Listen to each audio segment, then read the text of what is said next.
Instead of focusing on winning arguments, we're teaching the basic fundamentals of sales and marketing and how we can use them to win in the world of politics, teaching you how to meet people where they're at on the issues they care about. Welcome to the Brian Nichols Show.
Hello everyone. Welcome to a Golden Shower Sunday stream. We are back after our YouTube strike. We had a 1 week timeout for being very bad little boys and girls, apparently. I am joined here as always with my co-host Hex, who's an angel right now. You look like an angel over with the light behind you. At least we can see you this time. And then I'm unlocked. What was that? I'm unlocked now. Yeah. And our guest today is Brian Nichols. So thanks, Brian, for coming on. I don't think we've ever talked on a podcast before, but I know we just Twitter chat. Yeah. I feel like you're down with the craziness of Forrest Mommy. You've never said anything back. Yeah, I mean, hey, whatever works, right? We're all just trying to make our way in this world, right? So I don't know, Brian, do you want to just give a little introduction of yourself for everybody? Sure, thanks. So I guess who am I? I like to think of myself kind of as like the sales guy for the Liberty Movement. My approach is we gotta stop arguing about politics. So how do we effectively communicate our ideas? So I'm a sales guy by trade. I work in the greater cybersecurity telecommunications world and led sales teams. Helped companies go from zero to a couple $1 million overnight. And my main goal is to say, how can we do this with the Liberty Movement? And I think the main thing we can do is meet people where they're at on the issues they care about and stop arguing and start talking to people like people. So what my show is entirely focused on is meeting people where they're at on those issues they care about. And what we do is have folks on the show who talk about not just specific issues and solutions they're bringing to the table, but also go through what I have found to help build sales teams and I use in my day job for successful sales and marketing techniques that we can use right here in the Liberty Movement. Doing that and then also helping local candidates. That's been my new venture, doing a new ebook, How to Win Your Local Election. So working a lot with local candidates from city council races to mayor races in between. Been a lot of fun. That's exciting. We actually won a mayor race here in Colorado. I don't know if you heard about that. I think I heard about that, but I didn't get too many details about it. Fill me in. His name's Aaron Lamb. He is Mises Caucus, but it was it's kind of, I don't know if you go over this. We can talk about what we go over in your book, but it's basically right now we're just focusing on these little townships because sometimes you only need 200 votes or whatever. And so that's basically, he just talked to a handful of people and he won. So now he's we're going to try to make it a little Liberty. It's 30 minutes outside of Denver. It's a little small community that's the town's this, then it's unincorporated around it, Right. So yeah, he's kicking butt and having fun with it and trying, right before he got on, the town manager had given herself a raise because she knew she was going to get quit, just all this stuff that you find out about small town city People stuff. Suck. It's hilarious. Oh yeah. Well, I mean, I'm from a small town originally myself up in northern New York, and I moved to Philadelphia back in 2017, and going from big fish, small pond to small fish in ginormous ocean was really a big change for me. But to see how even though it was the political machine, it was on scale different. That was the only real difference. The corruption, the grossness, the backroom deals. It's all there. It's just in a bigger scale. So when I moved from Philadelphia to Eastern Indiana here back at the beginning of last year, it was so refreshing to get out of that big environment, but now getting into an environment again where I feel we can make some real change. And that's the thing I really did not like about living in a blue city, or just a big city in general for that matter, blue or red be darned. It's that like your vote is so much more watered down in those areas, especially when, what's Philadelphia, like 90% Democrat or some nonsense like that. So who am I not only to try and make a change, but beyond the political means, going through and trying to impact the culture? Like, you want to talk about groupthink central. I mean, I'm driving down the Ben Franklin Boulevard, in which, for those of you who are out there in Philadelphia, that's what right before the art museum, right?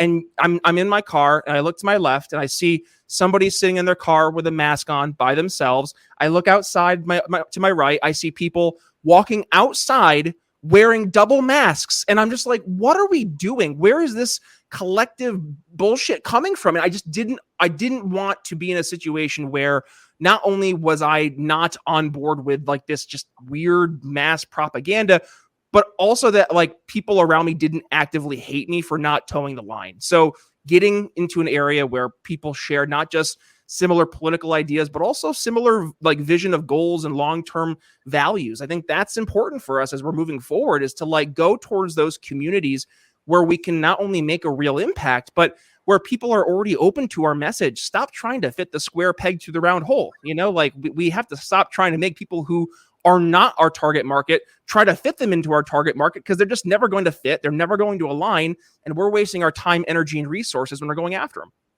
Yeah, I totally agree. And I like how you touched on a little bit of the culture stuff too. It's funny because I'm a real estate broker, but I'm not salesy at all. I'm not like that.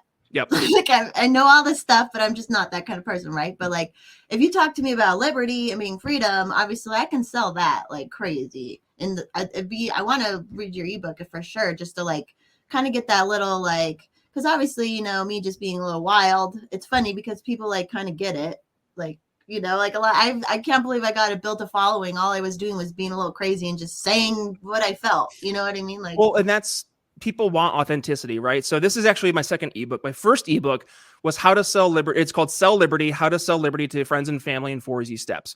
And in that ebook, we literally like outlined how do you go to someone in your immediate circle and just start a conversation without it being that weird like, hey, you want to talk about politics? And like, nobody wants to talk about politics. But when you can enter into the conversations that people are already having, it just feels natural, especially when you do it in that authentic way. So if you come in with an agenda, people are going to know.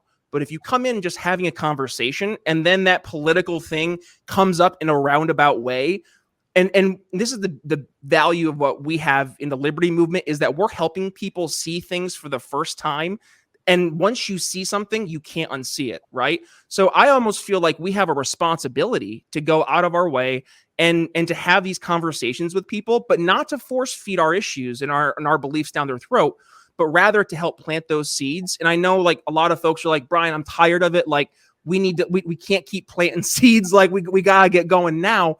And I hear you, but if our goal is long-term success, we have to build a true culture of liberty. And it starts with getting people to at least question their status quo, much like in sales, right? Our biggest competitor isn't our competition out there in the market. It's not ourself in the mirror. It's when we're talking to our prospects, it's them making no decision. It's the indecision. It's the paralysis by the analysis. It's the fear of getting hurt, right? The fear, the uncertainty, the doubt that they layer in and making a switch. The same thing is true when we're talking to potential voters or people who are at least interested in switching up the way they've been approaching politics, approaching how we as a society function. Let's have conversations with those folks who are already open to that conversation and make it more authentic, make it more real, because they're already ready to have that conversation as it is. I totally agree. Let me get a shout out to everyone in the chat real quick. We got Alice, Big Hands, Nina, Steak, Anna, A-Dubs.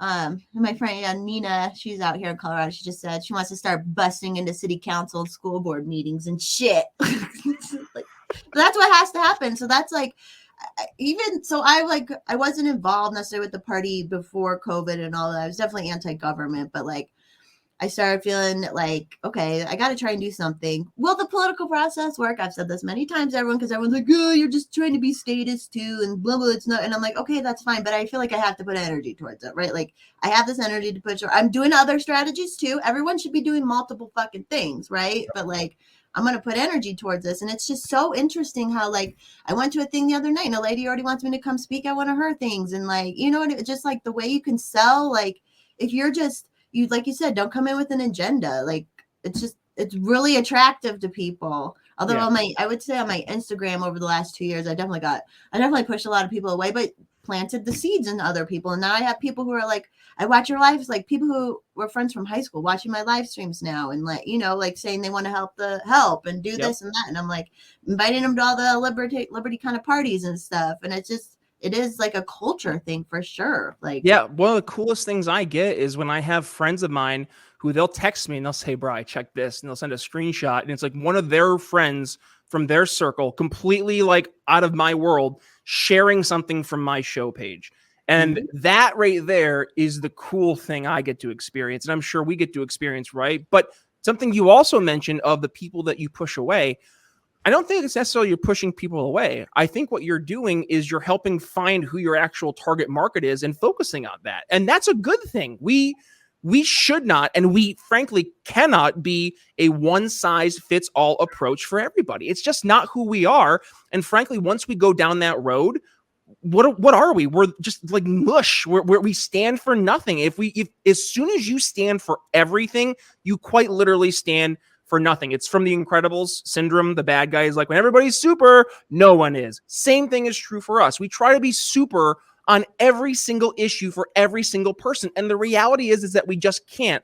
So what I recommend and what I've found success with when I'm coaching candidates is let's go towards the people who are already in our, not necessarily in our target market right now, but they're in what we call a trigger event. They're open to change. They're considering things for the first time in a different way. And I'm going to say right now, who are those folks for us? I'm going to say it's a lot of folks who have been disaffected by the political process, especially over the past 5-10 years. Folks who are looking around and being like, we just live through hell from the past 3 years. How did we get here? That's the person I want to talk to, because they're already asking phenomenal questions versus the person who's like, nah, we know we need to vote blue no matter who, but maybe we agree on some social stuff. But like, okay, great. They're going down a different rabbit hole. We can maybe have a conversation and build coalitions and focus on that issue, but they're not the person I'm spending my time, energy, and effort towards to try to get on my team. I will work with you, but I'm not trying to get you to be on my team, nor am I going to be on your team. Let's like approach it in those kind of two different ways, and we're going to have a lot more success.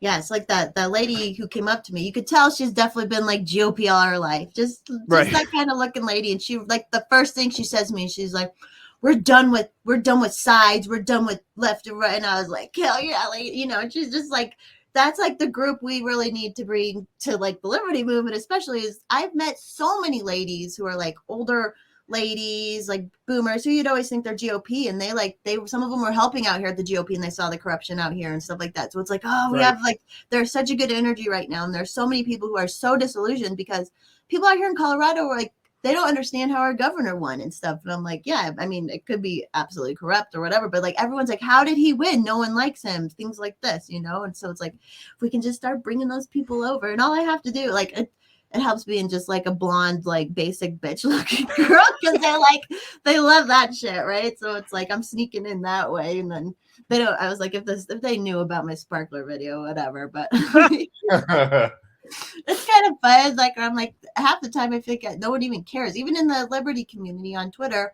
all the super people who are like really like just super like telling everyone what to do, like they still follow me. So like, you know, people kind of get, some people are just different and crazy, and that's how you get across to people. Yeah. Well, and frankly, and this is not trying to, you know, be combative towards LP of yesteryear, because frankly, I'm moving forward, but I think it is important for us to acknowledge where we have been so we don't accidentally go backwards. And what we had was, in the past, it was specifically a little fish in little pond syndrome.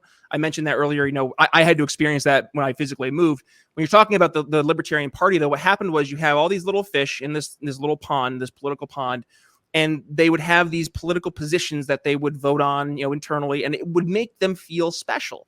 So all of a sudden you had like a little bit bigger fish in that little pond still. And what threatened that system was when you had a couple big fish just jump into the pond and then start saying like, hey, we can dig a trench over to that river over there and really expand the size of our pond and actually join up with a lot more fish. And all of a sudden, all those little fish were like, oh, fuck. Like, now we are going to get like completely overshadowed by these other fish as well. No. And they started to get defensive, right? They started to fight. And that's what we saw happen was instead of bringing people in, we started having like these purity tests and it turned into much more of like this weird kind of social club mentality. And what I'm hoping we are going to be going forward towards is truly a political party, right? And there's two different parts to a political party. The first part obviously is winning the elections, but the second part is being able to get a voter base activated. And that doesn't happen overnight, right? That's not just like, snap your fingers and your voters go out and vote. It's funny. I was actually just mentoring a candidate today, and he was saying, he's like, dude, 50% of our voters last election didn't show up. And I'm like, yeah, like, how do we deal with that, right? And we started talking through different issues in that world. How do we activate voters? Same thing is true in our world. How do we get people mobilized and keep them engaged, right? What issues can we talk about that people will carry through today, through the actual time to vote? And in between that, how do we keep them engaged with us? And that's the challenge I think a lot of candidates have to really start to grapple with, is that if you're going to be going through the old ways of doing things, right? Like the relying on the corporate media to give you some attention. And this is for a lot of local candidates, because that's kind of the mentality. Like, oh, we have to go through the local newspaper. We have to go through the local TV station. No, you don't. Your social media, your YouTube, you go through the tools at your disposal, and you can have so much more of an impact. What we're doing right now is reaching more folks than a lot of people, like local news stations do. So just to think of the impact that we can have. I mean, Dave Smith's talking to hundreds of thousands of people a month on his show, on his podcast. That's filling up like stadiums. Think about the impact of a stadium's worth of people and having one person standing there and everybody listening and like actually paying attention to what's being said. And then to be able to take that group of people and then get them to go out and mobilize and make change. That's where we're going to have a lot of success from the cultural side, is getting the folks that are listening, that are paying attention, to actually get involved, get engaged. And that's where we come in, right? That's where what we're doing and trying to get folks tied to the issues and show them the solutions and the pathways, and then get those folks in positions where they can start feeling like they're making a difference. That's when we start to like, it's like the hands-on approach. I mean, I'm sure you do this, right, Forrest? When you're going and showing houses, like bring the people into the home, like, oh man, isn't this a nice table? Like, you love the island, right? It's made of like, marble or whatever. Like, get them to feel it and own the house. Same thing is true with us. When we get them involved and get them passionate about the stuff that we're accomplishing, they're going to stick around. They're going to become our biggest cheerleaders. Just like when you're trying to make the sale, a person's going to be like, honey, buy the house. I love that island. Come on. Same thing is true for us.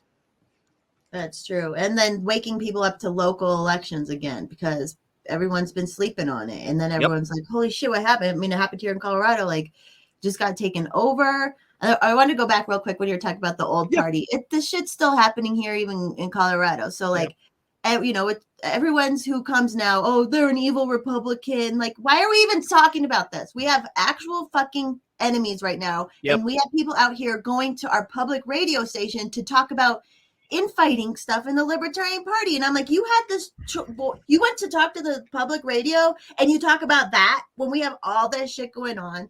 And as a salesperson, if someone says something like this to you, well, I make six figures. What do you hate anyone who says I hate you. I'm not going to listen to you. And those are the people who are saying they should take them. It's always the messaging fight, right? The people who want the messaging. Well, I make six figures doing messaging, so I should make. And I'm like, you failed. You literally just failed at messaging. Like, people are so dumb out here. We're getting there though. So this book, Can't Sell, Won't Sell. Steve Harrison wrote this book. I had him on my show recently, and the book is a gold mine because it talks about the politicization and polarization of the marketing industry. And he takes the approach of, we can't keep going into the culture war approach of marketing because it's not speaking to our customers. And what you just said about, oh, well, I make $100,000 a year doing messaging for a marketing agency. It's like, well, yeah, you're being propped up by a left-leaning organization they're talking to their shareholders, or no, I'm sorry, their stakeholders. Is it stakeholders? Yeah, stakeholders instead of their shareholders. They care about the people that they're speaking to, and that mentality carries through a lot of folks here in our movement because unfortunately, I was like, do I say this? Yes, I do. Unfortunately, a lot of folks in the liberty movement leadership of yesteryear were much more in favor and more buddy with the political left. And that's just the reality. So you saw a lot of that translate in the way that we approach things.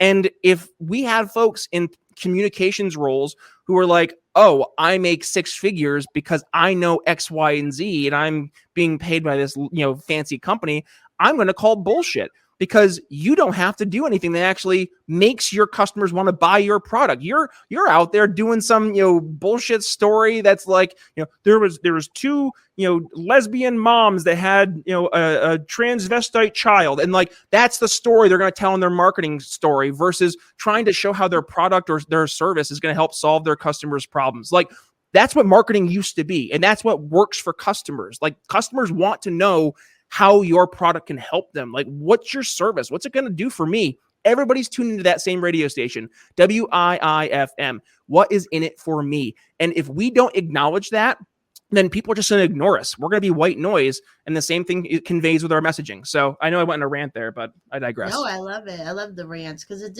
is like you're saying, the left stuff with the party. Like everyone got so terrified being called a Republican, or like people are literally more scared about being. I'm like, who gives a shit? Are you that easily peer pressured that you care about what people say? Of course they are. Yeah. Like, who gives a shit? I've been called. The only thing I will take issue with is if you call me ugly, then I'll punch you in your face. But like, you can call me like I've been called alt-right, all this shit, and I'm like, I'm not. Like, who cares if people call us that if it's not true? You're more worried about the left. We're calling you a Republican. Same thing out here. Oh, these are just new Republicans. Well, and I'm like, no, we're like, it's just so stupid how they're so stuck. It's sad to me because we're supposed to be about individuality, and these people are like proving that they can't be individuals. Like they just can't. They have no ability to. Yeah. No, you're 100% right. There's my rant. And it's like, and talk about like, we can't have like a big market. Like, what's more niche than the fucking individual, right? Like it's like that's what's got to be focused on. Yep. Well, and that's frankly why local, like to your point, right? Like the local approach to making change is so much more effective, even though it's not as sexy, right? And this is the same thing for fitness as it is to winning elections. Like I used to weigh 385 pounds. Like I was fat as fuck and I was miserable. Aren't you pretty tall too? Yeah, I'm 6'5", but like I was like morbidly obese though. I mean, I like rolls on rolls. I had man boobs. My nickname in high school was Brian Nichols. Like it was awful. And I decided when I was a junior, mainly because I was told by my doctor that like, listen, you're on your way to your deathbed if you don't change. Like you have to change the way you do things. And I was like, all right, well, I guess like I got to do something. And of course, like the first thing, like, how do I lose 180 pounds in 2 days? And like you look up every possible shortcut and trick in the book. And of course, like everything comes down to the reality of like, stop putting as much food in your mouth, fatty, and get out and move more. Like, and I had to do that. Right. So I would literally go out and I would like what my parents had an old abandoned farm and stuff that they had years ago. And we still had the old barns that were empty. So here I am, I'd go out middle of February and I'm like embarrassed to go to the gym. So I go to these barns, walk up and down the middle of the barn, back and forth up and down the barn to just try to get some activity. And I would like have to, like, I go to a friend's birthday party, like, Brian, you want some cake? And I'm like, sure. And I took the cake and I'd be like, come here, dog. And I get the dog some cake. But like, didn't want people to know I was dieting and stuff. And then fast forward 2 years and I dropped 180 pounds. And I realized like, oh my God, it wasn't an overnight thing.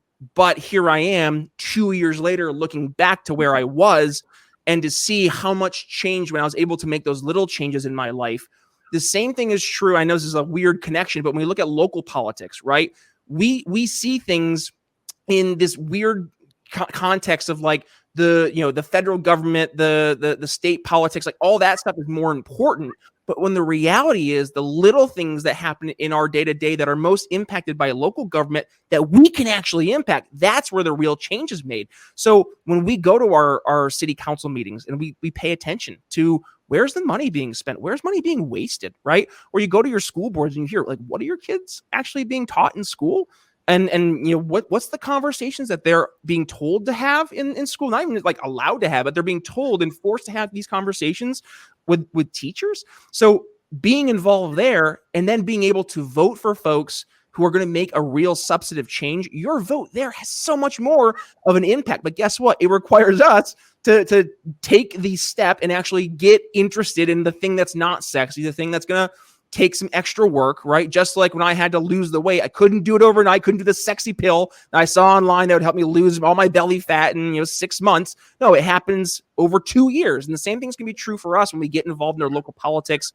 Once we start making some changes, right? We elect one person. Suddenly that one libertarian starts to really show folks in city council that, hey, I'm not some weird, crazy lunatic anarchist person. Maybe they are, but maybe they're out there making a real change and a difference. And people in the community see that and they really like it.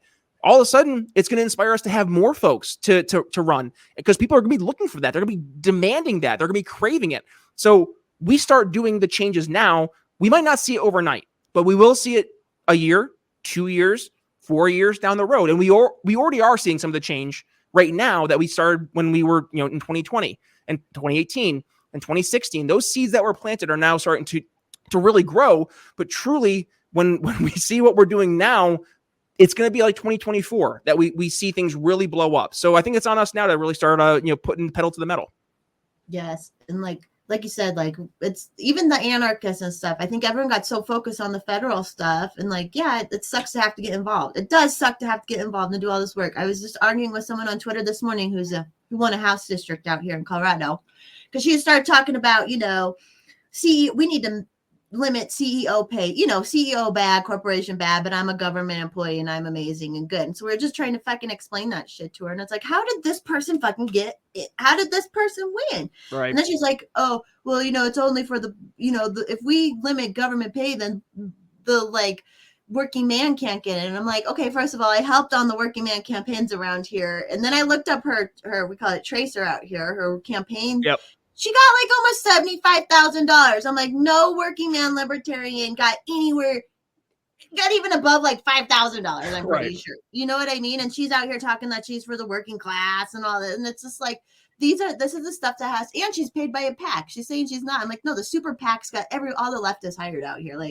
There's these huge super PACs that are funding them. They didn't even have to campaign. They just put YouTube videos out and TV, you know what I mean? It was just, they just are so confused. And so it's all this local stuff that people have forgotten because it's easy to not fucking think about it because you're like, well, we're not going to win the federal thing. So why even worry about it? But it's we need to start worrying about it. And people are waking up and people do want to get more involved. And there's a lot of, I know the white suburban woman is kind of a bad person, but they are also waking up too. There are a lot who do PTO and have the time to do stuff. So it's just that it's hard to get people waking up because everyone just throws, the baby away with the bathwater or whatever you want to call it. Mm-hmm. Yeah. And I don't know, if it's ever going to be easy, right? I think everybody wants it to be easy, but it's never going to be easy. So I just think, it's slow. It's like the tortoise and the hare, right? It's the slow, methodical approach towards the finish line. We will get there and it will take time. But also during that time, just make sure that you're going out and doing good. Just show people the path forward. Be the change you want to see in your community. And again, it starts with you, right? Make the changes you want to see in your personal life. We can't go out and I'm sorry, but there's so many folks in the liberty movement who try to promote them, themselves in the movement, and they themselves are hot messes. And it's guys, we gotta do some stuff in our own personal lives before we think we can go out and tell other people what to do to live their lives better. And people see that, right? You're not going to listen to fitness advice from, a guy who's 450 pounds and eating Cheetos. That just, no, I'm sorry. I'm not going to pay attention to you because I don't believe you. I don't think you know what you're talking about. And maybe you're saying the right things, but still the credibility factor, I just don't trust you. And the same thing is true for us. We're talking about, personal responsibility and we have to go out there and live that life. You look at people who are saying that and it's a lot of neckbeards living in mom's basements. It's come on, guys. Yeah. And people know, if people can tell if you're just talking to talk and know it. Like there are so many people out there who are telling other people how to live, and they have the messiest lives ever. I'm like, why? And I understand that's a psychological thing too that humans do, where they can't control themselves, so they're trying to control other people and stuff. So it's like it's obvious what you're doing. So yeah, the more people who could just be like freedom and living it and not faking it. I don't know. We gotta get Hex and Hex. You're not in he's close to Pennsylvania, but I'm in Ohio. But you're in Indiana now, so you're still a neighbor. Oh, yeah, that's right next door. Pennsylvania won a bunch of local stuff the last time, didn't it? Or kind of. I think so. I think they did. It's all you do, because even half these things, some of these. So once he won the mayor, I started looking at some of these other little towns up and down the Front Range of Colorado, and there's even little election commission positions to get it. Just stuff that you don't have to get elected to. So but you have to live in these little tiny, I have one house that's right outside of this township. I'm like, we gotta find people to get in them, but there's only one house for sale ever, and it's kind of hard. But I think we can do it. Hey, one May. I'm trying, just doing more events and stuff, and more people. It's amazing the power of Twitter and social media, because there are people contacting. I'll say I'm doing an event, and there's people I don't even know who they are, and they're like, I'm coming because I'm sick of this shit, and it's not necessarily libertarian, but it's just and it's amazing how people will show up and they'll start talking. They're like, holy crap, I can just start talking about this stuff with these people. I'm not that. This is how browbeaten people have been. They're they'll show up to an event and just start talking about whatever. And they're like, I feel so free. Yeah. Yeah. Well, and that's why it's so important to get involved in your community too, right? It's one thing to be involved online. We all are online, and I get it. And there is a role for that, but it cannot be understated, overstated, regardless of how getting involved in your community and just getting to meet people locally is so invaluable when it comes to actually going forward and making real substantive relationships that will help foster change, because we can't do this on an island. We need people to believe in us and to buy what we are selling in order to move this forward. So we do that by actually building relationships, networking with people. So if there are things that you're passionate about, or organizations or cause groups that are out there that you can get involved with, do it. Even if they don't necessarily align with your values, be the change. Go there, start talking about things differently, get people to start asking questions, and then start building relationships with folks, because it's going to require us to have lots of people in our communities to be on board with this. And it's going to be a different way of thinking, right? A different way of doing things. And the status quo is the easiest thing always to revert back to. So we have a lot of work, frankly, that it's ahead of us, and it's never going to be over. That's the other thing I want to make sure people never forget, is that when you feel we've won some elections, yep, and you're going to have to keep holding those elections now and keeping those seats. And also, how do you grow the groups of folks that you're electing? So the battle is never over. As a matter of fact, it will keep going. It's going to get harder too, because as we start winning, we're going to become targets to the GOP and the Democratic Party even more than we are now. So just be prepared for that. So there's a lot that's going to be going into this. But if we stay together as a team, which I know, it's libertarians. Good God, good luck. So we'll see.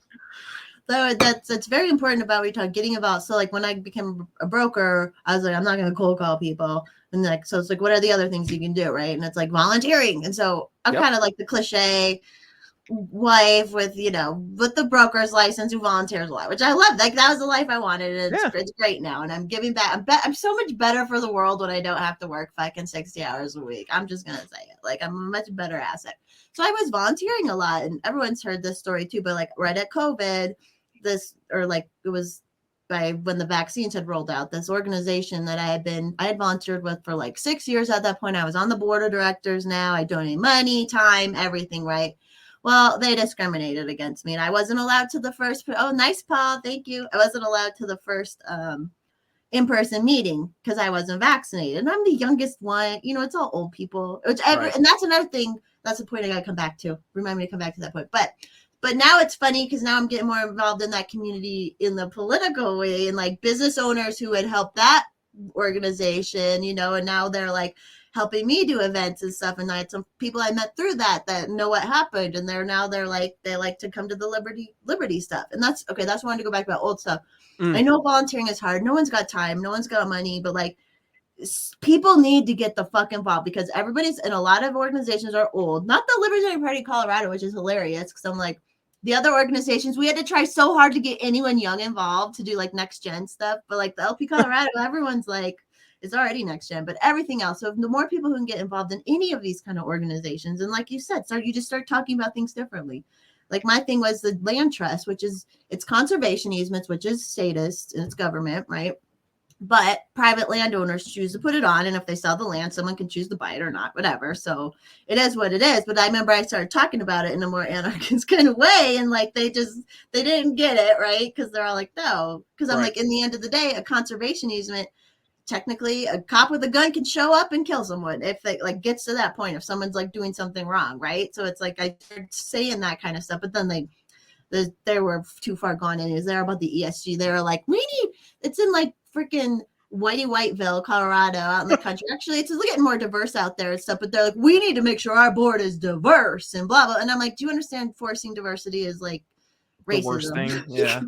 Like, they were just so bought into that already. So I was like, it was kind of a blessing to get off of it. And now it's all coming around. And I got to tell this one business owner, I was like, yeah, man, they discriminate against me. And he was like, I knew they were up to crap. Like, it was just fun to like get involved. So anyone get involved if you can. That's the only way. I remember getting involved with that. I started seeing, and I could tell they are kind of grooming me a little bit too to like get me on the board and all that. And it's like, you really start getting involved. You start meeting people and like, you don't have to be the whole like, oh, I rub elbows with everybody and I know this guy. Like, it's actually just nice to know those people and know who they are and be able to say things to them, and that's very important in my, just the like anything local. And go help people too. Like, just don't be there when you're asking for things, right? Like, go out and help, like, and don't expect anything in return. Just bring value to your community or to the organization, and it will come back in so many unexpected positive ways. Just do good. Yeah, simple as. You gonna sign up, Hex? You gonna be in the Libertarian Party now? I love it. We always talk with that's like every topic, every time we come on, it's libertarian stuff. But everybody's on. It's everyone's little L libertarian anyway. So, in my opinion. Did you want to talk more about your book at all? It's coming out, or sure, it is out. It's How to Win Your Local Election. So I wrote this book basically as I was doing a lot more of just meeting with liberty organizations across the board. Whether they're nonprofits, whether they're LP organizations across the country. And the thing I was just hearing consistently was like, hey, we know we can win on the ideas. It's just our local candidates are having trouble actually going out and reaching people directly. How do we how can we help them? And one thing I started to think about was like, well, I've worked on campaigns in the past. I've seen what works. I've worked in the sales and in marketing industry. So like, I should be able to build something, of sorts to help. And I started to walk through like, one thing I wanted to do was build the ebook, but also I wanted to build some structure afterwards. So this is kind of two parts. First is the ebook, 17 pages or so, and literally from everything from building your campaign, why are you running for office, to fundraising, voter outreach, building your message, all that in between, all the way up until actually winning the election. So that's the ebook. And then we have, to help bring all that into action, we have our candidate school. So over on my Patreon, $9.95 a month, I'm working one-on-one with city council, mayor races, school board, you name the local election, we have folks on there. And what we're doing is we're going through their campaigns, talking about their messaging, talking about what's working, what's not working. We're having candidates on the show who, or not the show, but on the Patreon, who they've won their elections, talk about what did they do that was successful. We're having folks who've lost elections, learning from those campaigns. What did they do wrong and where could they have done things better? So being able to have a true structured environment there and couple that with the ebook, we're going to help some folks win some elections. And I think that right there, the biggest barrier to entry for local candidates when you're trying to get help is the cost. Usually consultants are like tens of thousands of dollars for their services. And I'm like, we just can't do that. It's not realistic for local candidates. So I want to make sure we start off with a more cost-effective option for folks out there, especially in the liberty movement, to just learn some of the basics. So yeah, that's more or less what we have here. And you can find the ebook. It's a special link, briannicholsshow.com/win local. But if you guys want, I can give you guys a special link as well. You can do a /golden showers, and it'll bring you right to the ebook as well. Oh, there you go. There you go. Oh, that's exciting. Now I'm excited to look through it because that's the fire bit that's been lit under my butt. I'm definitely really good at recruiting right now. So like that's like my thing. I'm like, I will be the face and help people get in. Like it was so fun the other day to like, I'm not a good public speaker. I can do this, but I literally would rather stand naked in front of people than speak to them. Like I hate speaking. But I'm like, I know I need to start doing it more. And then we had this celebration thing out here. So I had to go and kind of sell the LP a little bit and it worked. I got like one lady to get in, invite us to stuff. So it just is. It's trial and error. It's fun. I don't know. Just trying to inspire people and motivate people. Yeah. Well, it starts with us just doing what we're doing, right? Like I know one of the things I hear a lot, and I talk to a lot of business owners and entrepreneurs and stuff. And the thing I consistently hear is the fear of coming out politically, if that makes sense. Like they're afraid that that's going to alienate business. And to the contrary, I think, and I've seen this where people are more embracing their authentic self and they speak their values, they end up actually getting more people on board because there's more people out there, I think, who aren't speaking that truth or their beliefs for the fear of the ostracization, right? So just seeing someone be willing to speak what they believe and put their reputation and business behind it, it builds that relationship just instantly because they're like, oh, this person actually says what I believe and they're willing to say it. And I think that leads to a lot more success for the businesses. So that's my 2 cents. I've seen that at least, but no, it's true. And that's quality. It's like the quality of your customers and everything goes up and the people they bring, like this brewery, like they right away during the COVID stuff, they started to do this bureaucracy out here. Well, if you pay for us to come inspect your business, we'll let you have more people in there, if you follow. It was just like a total okay. It was so bullshit, and you had to collect names, and it was this whole thing. And there was a couple companies that stood up against it, and guess what? I will always give them my business. I will always be there. Like it really does say, like, even if people are, it's just the dumbest thing that people can't see what the government does to businesses. And then like how I went to a business right before our second shutdown out here, a restaurant, and this lady was like, well, we don't know what the governor's gonna tell us to do next. Like, and she wasn't like, the way she said it was like, oh, all hail the governor. You know what I mean? And it was just like, it should be. I don't understand how people weren't like, fuck, And again, like, not to go back to the old LP, but like, we had such an opportunity during all this with religious people and businesses. We could have just fucking nailed it. Man. Like, I'm not even religious, and seeing my parents, like, well, their church was pretty okay, but some of like. People lost their community through their church community. These are like, that's like their only people they see. Like, it was so vile, and the GOP didn't say shit about it. And then, of course, the LP National didn't like do anything about it either. And it was just like, we had such a big opportunity right there. But that pissed you off, Hex, too? I'm sorry, what? You said that made you mad too, that they dropped the ball? Yeah, the LP 2020 election, they dropped the ball, and the COVID shit should have been like the main thing they attacked, but they didn't. I was so mad. Like that was the number one thing for me in 2020 of why I said there had to be a change, because we couldn't keep doing this literally and figuratively. Like the LP had to stop. What are we doing? It was like an easy free throw. Exactly. Come on. Like, hey, here's a world-changing incident that literally gives you a chance to stand up quite literally on all of your values at once on a global stage. And they just silence. And they're like, maybe you should wear a mask and distance. Like, that was literally the post they were making. Yeah, you get you should get vaccinated, and maybe we should have vaccine passports to help promote human liberty. I'm like, what, Cato? What? No. Another thing that got on my nerves was in 2021, an article came out saying the Biden administration was looking into vax passports, and then Mhm. A. Smith, he was like the main one, like saying, "Hey, LP, fight this." Yep.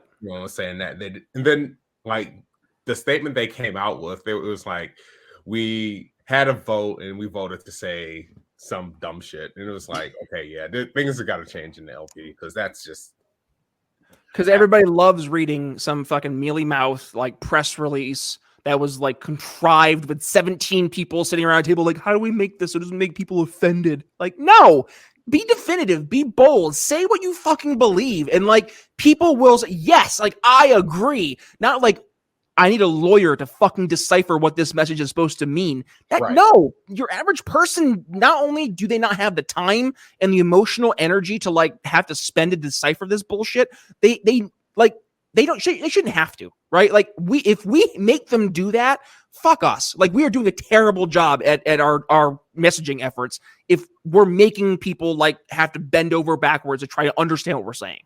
Yep. Yeah. And that was, again, once it got politicized, they were afraid to be lumped in with the right, to be against the stuff. And I was terrified. Like, that's not, like, how can you say you're a libertarian, like, or any of that? When, like, that literally, yeah. Oh, it may just say about the ostracization. That's why I need to, like, I'm trying to figure out how we can, this is like anti-sales a little bit, but like, to weaponize ostracization, because that's why all these stupid moms and shit are doing all this weird shit. It's because they're afraid to be ostracized, right? So it's like, I want to figure out how to ostracize and be like, oh, you like the government, like, we got to figure out for this too, because it's such a powerful tool.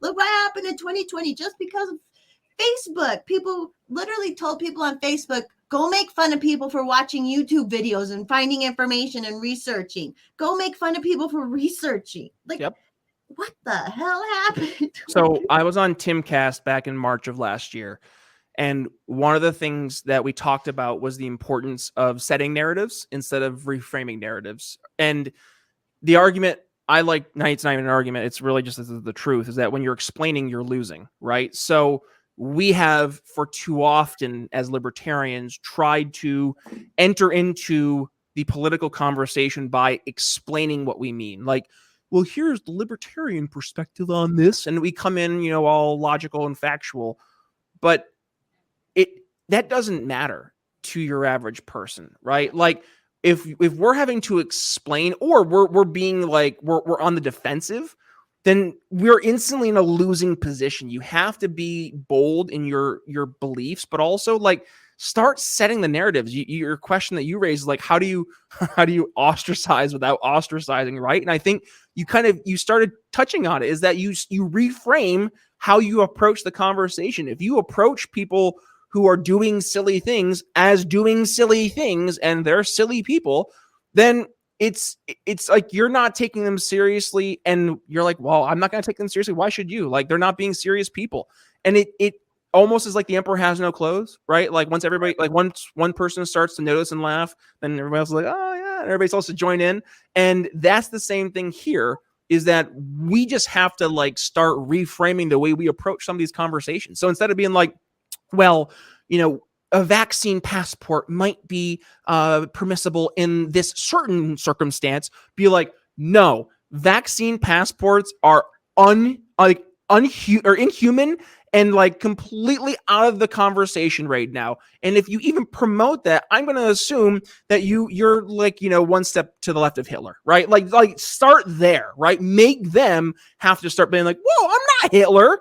Right? I'm not the bad guy. Make them start playing defense. And that's when it's like you're getting them to now have to, like, other people be like, yeah, what about that? And they're like, no, it's not me. And to like, what was effective against the libertarians for the most of the time is that now all of a sudden people are like, oh, explaining, and they're actuallying everything instead of actually leading by, conviction, leading by what they actually believe.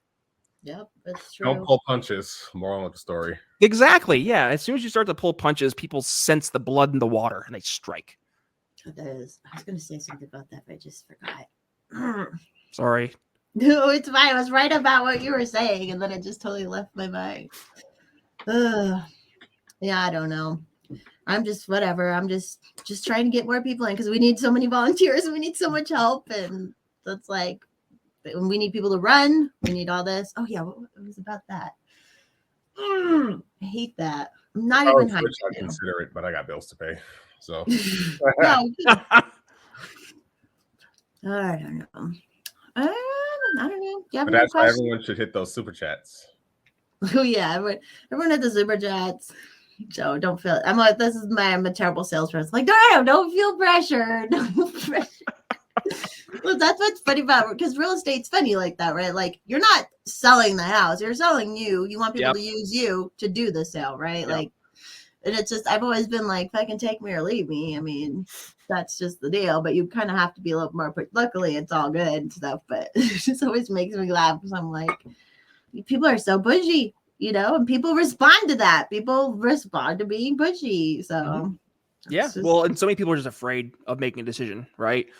They almost need to like be told what to do, and that sounds weird to say, but like there are so many people out there who just they don't know what to do. They are looking for guidance, and sometimes we just need to be the one to give them a little push. Yep.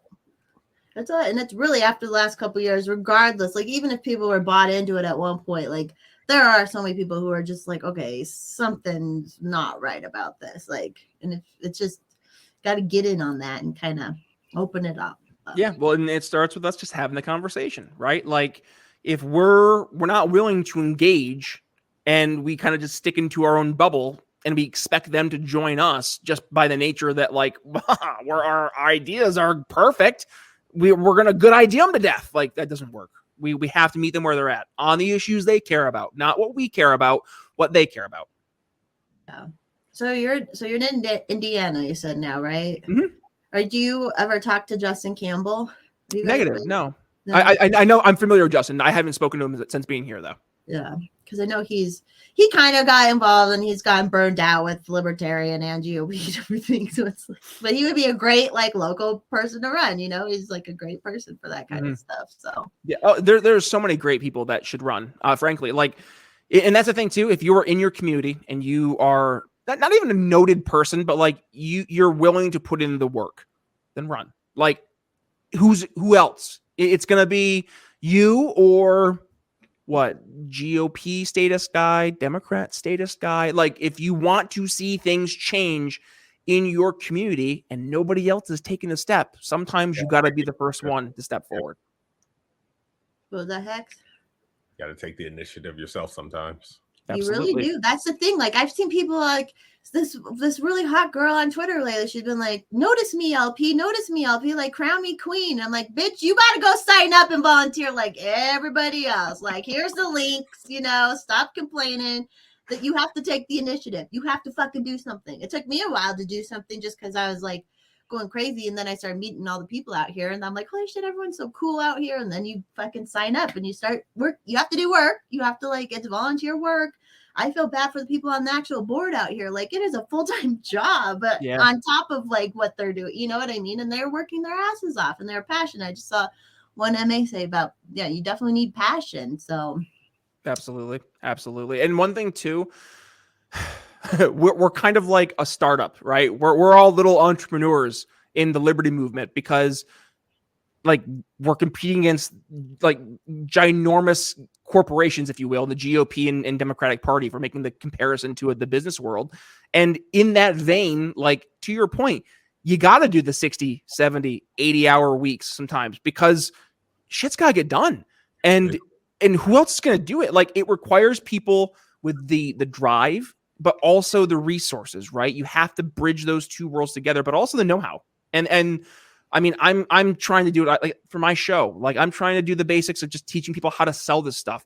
And I mean, am I making an ocean of money doing that for the show? Absolutely not. I've been doing this now for 5 years and it pays for itself, but like, I'm not doing this for the money. I'm doing this because this is how we make a difference. And there are so many other people out there in the movement who like blood, sweat, tears. This is why we do this, because otherwise, who else is? Like, who else is going to take the initiative to make things different? And right now, we're on a pathway to hell. Like, no, we got to make a change. Otherwise, I don't know, is there going to be a future for our kids, our grandkids, our great-grandkids? And like, that's not that far away. My great-grandma passed away in 2003, somewhere in there. And that was just like a short little bit ago. But I remember her, and she remembered, like, and she and I had a good relationship. I was like 10, 11 when she passed away. So like, think about that. Like, you could have a kid that you've known 10, 11 years when you're a great grandparent one day, and just think about, what country are we going to leave behind? What world are we leaving behind? And do you want to be, this is morbid, right? But do you want to be on that deathbed being like, did I do everything I could have done to help put the future for them in a better spot? That's true. Right. And they are so organized. Like, if you, like you say, who else is going to do it? Because yeah, you go to the legislature, the anti-gun people, all these people, they are so organized. They are so organized. Absolutely. And they have people showing up, speaking, you know, we're doing better now. We're going to have to make sure when our fucking anti-gun bills are getting voted, you know, we're showing up too. But it's like, good. You show up and they like, it's like, they're so organized. Like, it's just crazy. The LP, we just really need to like do that as well. Like, use their own fucking shit against them. Amen. Can't agree more. All right. Well, that's about an hour. If there's anything else anyone wants to add. No. If you like my shirt I got here, it's my Magic Money Tree shirt. You can grab that over at my shop. I got lots of shirts over there. We got Magic Money Tree, what happened in 1971. We have our now that's what I call tyranny. It's a Klaus Schwab, but it's in the spirit of like the now that's what I call music. Background. We have, what else? We have our Michael Scott 2024. That's a good one. And then we have like just other random stuff too. We have yard signs. We have bumper stickers, backpacks, all that and stuff. So, and if you use code TBNS at checkout, you get 10% off. There you go, TBNS. All right. Well, Hex, all our links are in the description. Everyone knows our stuff. Yeah, everyone go subscribe on Rumble so I can do live on Rumble because I don't want to pay for it right now. So yeah, we're like 2 strikes in. Come on, y'all. Yeah, so YouTube, I'm on my second strike, so it won't be long. Go sub Forrest Mommy on YouTube and not on YouTube, on Rumble. You can sub me though, because I'm not at strikes yet. So go get me on YouTube and on Rumble. They just love me, man. They just love me. I know you have all the best friends there in tech. I know. And I don't even I'm so innocent and sweet. It's just, I don't know. No, I'm just kidding. All right. Well, thanks everyone for watching. This was a great show. Thanks, Brian. And I think that's good. Take us out. Dollar Store Jamie. Thanks for listening to The Brian Nichols Show. Find more episodes at briannicholsshow.com.